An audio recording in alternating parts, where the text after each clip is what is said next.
تو دونوں کا ایک ساتھ تولا جائے گا نہیں نا, الگ الگ ہوگا نا. ہر ایک کے جو نام اعمال ہوں گے, جس کے اعمال ہیں وہ اس کے سامنے تولے جائیں گے. لیکن عمل کا جب معاملہ آتا ہے تو ہم کیا کرتے ہیں, دین کے معاملے میں آپ سے کم انوش نہیں کر رہے جی ہم کیا کرنا. دنیا کے معاملے میں ایک بنگلہ آ گیا نا, اب ذرا جو ہے نا اپنی ذرا دیکھیں گے نا, کوشش کریں گے نا, کچھ تو بھی کریں گے نا. ذرا 2 بنگلے نہیں بنے تو نہیں بنے, گھر کے اوپر اور ایک کرایہ دار کو لا کے رکھیں گے نا. یہ دنیا کے معاملے میں.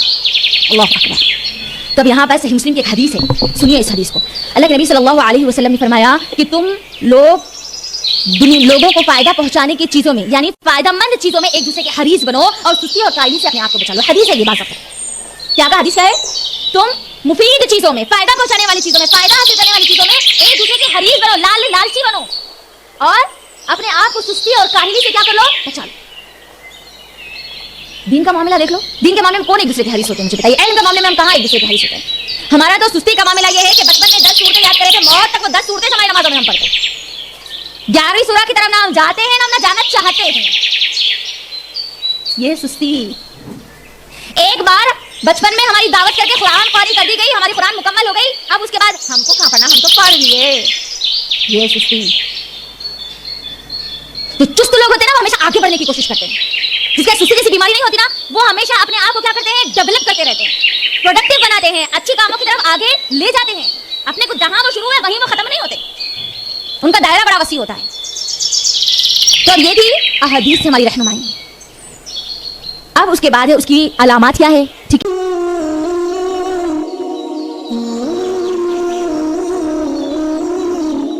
علامات کیا ہے. ٹھیک ہے, سستی یہ بیماری کس کے اندر ہوتی ہے, کون سے لوگوں کے اندر ہوتی ہے, کیوں ہوتی ہے یہ. ٹھیک ہے, یہ بھی ایک بہت بڑا سوال ہے نا. اس کی وجوہات کیا ہے اور اس کا رزلٹ, اس کا ٹریٹمنٹ کیا ہے, اس کا علاج کیا ہے. یہ چیزیں ہم ہمارے نیکسٹ درس میں دیکھیں گے. ہے تو یہ بہت خطرناک چیز, بچنا تو ہم کو ہے, اور اپنے آپ کو بھی چیک کرنے کے کہ میں تو اس کے اندر انوالو نہیں ہوں, اور ہمارا زیادہ تر حصہ ہم سب کہیں نہ کہیں کسی نہ کسی فیصد میں اس بیماری میں مشغول ہے, شامل تو ہے.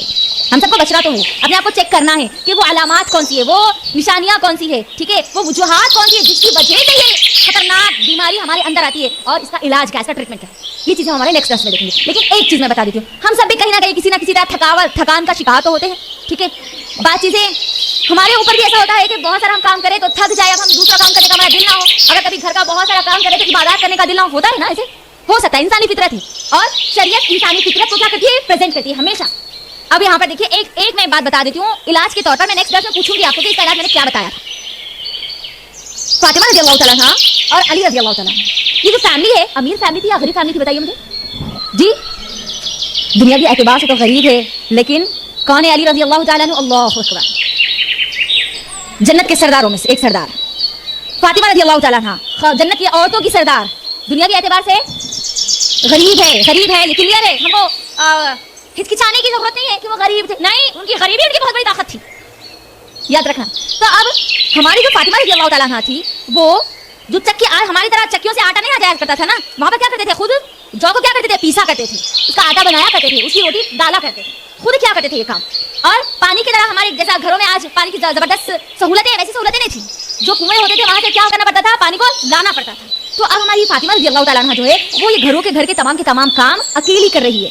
کرتے کرتے جب تھک جاتی ہے, علی رضی اللہ تعالیٰ عنہ جب ان کو دیکھتے ہیں کہ فاطمہ رضی اللہ تعالیٰ عنہ بڑی تھکان کا شکار ہو رہی ہے, تو ان کو کہتے ہیں کون, علی رضی اللہ تعالیٰ عنہ, کہ اے فاطمہ جا کر اپنے جو باپ ہے یعنی محمد رسول اللہ صلی اللہ علیہ وسلم کے پاس جاؤ, کیونکہ ان کے پاس کچھ غلام آئے ہیں, ہو سکتا ہے تم کو کوئی غلام ایک مل جائے جو تمہاری ان کاموں میں مدد کرے.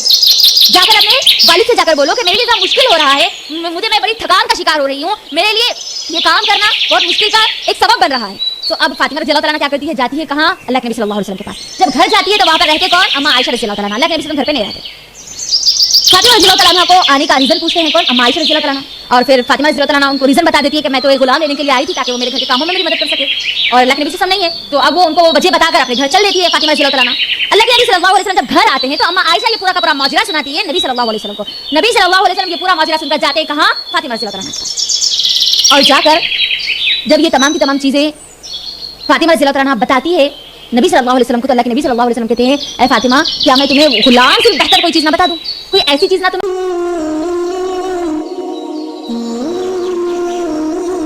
دے دوں جس سے نا یہ غلام سے جو تم کو آسانی ہوگی نا, تم کو لگتا ہے نا کہ تمہارے لیے آسانی ہوگی, اس سے بھی زیادہ تمہارے لیے آسانی ہوگی, کوئی ایسی بات نہ بتلا دوں.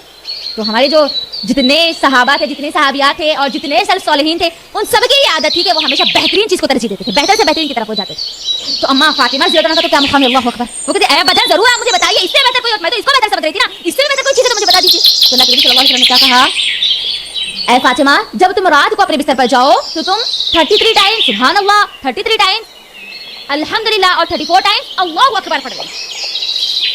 اور جب تم یہ پڑھ لو گی تو صبح اللہ رب العالمین تمہارے جسم کی بہترین طاقت تم کو عطا کرے گا, جس میں ایک بہترین طاقت اللہ رب العالمین دے گا, جس سے تم یہ تھکان جو اپنے جسم میں محسوس کر رہی ہو نا وہ چلی جاؤ گی. اور فاطمہ رضی اللہ عنہا خود کہتی ہے کہ میں اس کو پڑھنے کے بعد کبھی اپنے جسم میں تھکاوٹ محسوس نہیں کیا. ہم بھی کہیں نہ کہ اس کا شکار ہوتے ہیں نا. تو ابھی وہ کون لوگ ہیں, کس کے اندر یہ زیادہ ہے, کس کے اندر یہ کم ہے, اس کی وجوہات کیا ہے, اس کو جاننے سے پہلے یہ ایک عمل آنے والے, کیونکہ 8 دن ابھی ہمارے پاس ہے, تو یہ عمل کر لیں گے تو دل کو تھوڑی خوشی ہوگی کہ میں یہ عمل کر رہی ہوں اور میرے اندر سے اتنا جا رہی ہے. ہم سب جانتے ہیں, اپنے اندر خود جانتے ہیں کہ ہم کتنے سست ہیں. ٹھیک ہے, تو یہ ایک آخری چیز میں آپ کے درمیان رکھ رہی تھی. تو انشاءاللہ ہمارے نیکسٹ جو درس میں ہم لوگ دیکھیں گے کہ یہ جو سستی ہے اس کی نشانیاں, اس کی علامات اور وجوہات اور اس کا علاج. ٹھیک ہے انشاءاللہ. تو یہ بڑی خطرناک چیز ہے, اس سے ہم سب کو بچنا ہے, بچنا بھی ہے اور بچانا بھی. اللہ رب العالمین سے پناہ بھی مانگنا ہے, اور صبح اور شام کے اذکار میں یہ دعا کو ضرور پڑھنا ہے. ٹھیک ہے, دعا کیا ہے سب کو یاد ہے, پڑھیے ایک مرتبہ. اللہم انی اعوذ بک من الہم والحزن والعجز والکسل والجبن والبخل وضلع الدین وغلبۃ الرجال. نیکسٹ درس شروع ہونے سے پہلے آپ لوگوں کو یہ دعا یاد ہونی چاہیے انشاءاللہ. ٹھیک ہے, چھوٹا سا ہوم ورک ہے آپ سب کے لیے, کریں گے نا انشاءاللہ. اس میں آپ سب کے لیے بہتری ہے. ہم سب چاہتے ہیں نا کہ ہم یہ سستی جیسی بیماری سے اپنے آپ کو بچا لیں. ہمارے جو بچی کچی جو اس کا کچھ پرسنٹیج ہمارے اندر باقی ہے وہ بھی چلا جائے, ہے نا, ہے کچھ نہ کچھ پرسنٹیج تو ہے, وہ بھی چلا جائے. تو اس دعا کو لازم پکڑ لیں. ٹھیک ہے, تو یہیں پر انشاءاللہ میں اپنی بات کو مکمل کرتی ہوں اور اللہ رب العالمین سے دعا کرتی ہوں کہ اللہ رب العالمین ہم سب کو اس مہلک بیماری سے محفوظ رکھے, ہم سب کو ہمیشہ چست رہنے والے بنا دے, اللہ رب العالمین کی خوب عبادت کرنے والے بنا دے, ہم کو عقل سے بھی اللہ رب العالمین چست کر دے اور پھر جسم سے بھی اللہ رب العالمین کو چست کر دے. آمین. وآخر الدعوانا الحمدللہ رب العالمین. السلام علیکم ورحمۃ اللہ وبرکاتہ.